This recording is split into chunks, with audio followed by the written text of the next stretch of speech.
6.2 is working with radicals, which is like the square root, which is around 25, the cube root, which is around 343, fourth root, which is around 16. So it's working with different radicals and being able to write them instead as exponents. When we say rational exponents, that just means it's going to be rewritten as a fraction.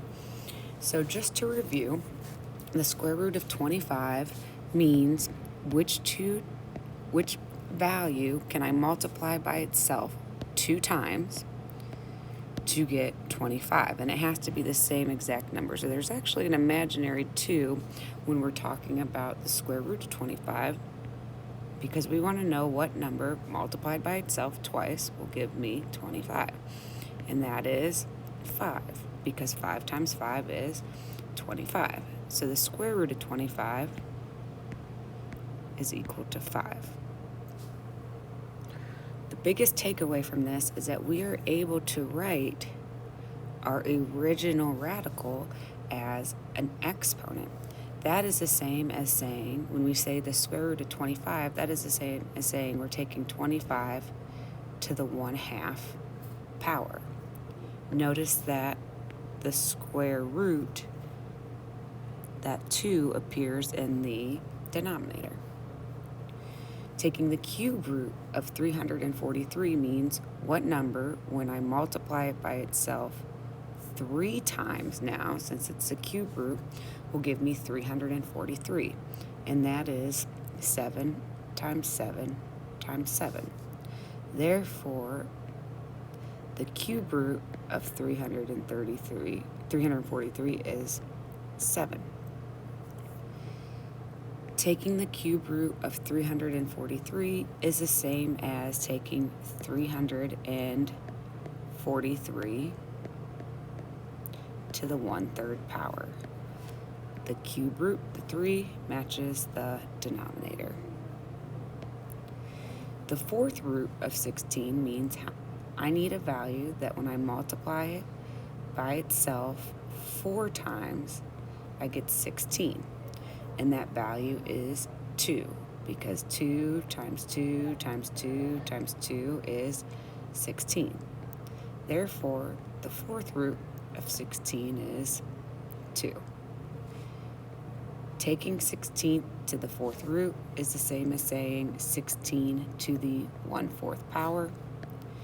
The fourth root matches with the denominator. So this unit is very heavy with rewriting rational exponents as radicals and radicals as exponents.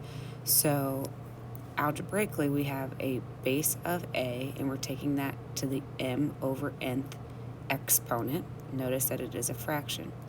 I can rewrite that as a to the 1 over n power, and we're multiplying that by m. Why are we allowed to do that? We're allowed to do that because of the power rule. The power rule is when you take a exponent or a power and you raise it to another power, you multiply. So if I multiplied 1 over n times n, I go back to the original m over n. So I'm really just separating it. That is the same as taking the nth root of n. Remember, we just talked about it in the last slide. There's my denominator, so that's my nth root, and then raising it to the power of m. So what this is going to look like in terms of actual numbers, I'm going to rewrite 27 to the 2/3 power. I'm going to separate it to 27 raised to the 1/3 power that I'm going to multiply by 2. Why am I allowed to do that? Because 1/3 times 2 is 2/3. Takes me back to my original fraction. Well, I know that 27 to the 1/3 power is the same as taking the cube root of 27. So that means what number, when I multiply it by itself 3 times, gives me 27. That is 3. So the cube root of 27 is 3. And then I am squaring that. So 3 squared is 9. Let's do 2 more examples just to make sure we have that down. So I'm going to rewrite 16 to the 3/4 power as two individual powers. So I have 16 raised to the 1/4 power, and then I'm going to raise that power to 3 because 1/4 times 3 is 3/4. Notice that I always want to have a numerator of 1. So now I'm going to write that as a radical. So I am taking the 4th root of 16. Whatever that value is, I'm going to raise to the power of 3. So what number times itself 4 times gives me 16? That is 2. And then I raise 2 to the 3rd power. So 2 times 2 times 2 is 8. So 16 raised to the 3/4 power is 8.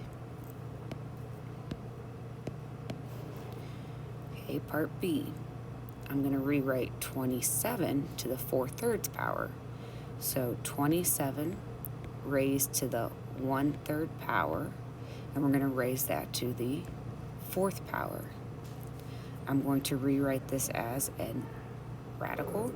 So I'm taking the cube root of 27, and then I'm going to raise that to the 4th power. The cube root of 27, what number times itself? 3 times gives me 27. That value is 3. And then I am raising 3 to the 4th power. So 3 times 3 times 3 times 3. Okay, so if I simplify that, 3 times 3 is 9, times 3 is 27, times 3 is 81. So my final answer is 81.